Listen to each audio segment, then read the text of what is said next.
At the top of the agenda at the Doha climate talks, finding a way to extend the Kyoto Protocol. It's due to run out at the end of this year, and if it does, so too will the commitments of a number of developed countries to reduce their greenhouse gas emissions.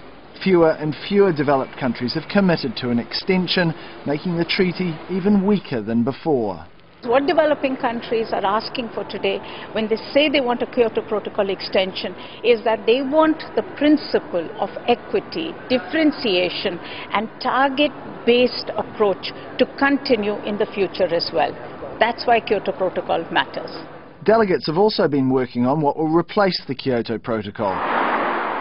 Under Kyoto, only some developed countries made binding commitments to reduce greenhouse gas emissions. It's hoped a new treaty will include binding cuts for all countries, especially India, China and the United States. But there is still disagreement on how those reductions should be calculated.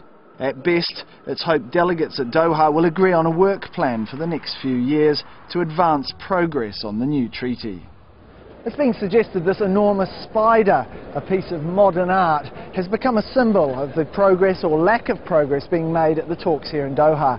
What no one appears to be able to agree on, though, is whether the talks have been moving forwards, backwards, or simply standing still. Also on the agenda, how to find money for the newly created Green Climate Fund. Based in South Korea, it's supposed to cover the cost of aid to help poor countries deal with climate change. But exactly where it will find what's hoped to be $100 billion a year by 2020 is unclear. There will be money, and of course the developed countries aren't resigning from a $100 billion commitment. They're saying they're committed to that. But to build trust that it's going to be real, agreeing to some mid-term targets so that by, say, 2015, 2016, there should be so much committed would really help the atmosphere of the negotiations here. As the talks continue, there's growing pressure on those negotiating. Non-government groups say the outcome of COP18 is a test. They say the world's leaders must demonstrate to their own people, if not the rest of the world, that they're serious about tackling climate change. Tarek Bazley, Al Jazeera, Doha.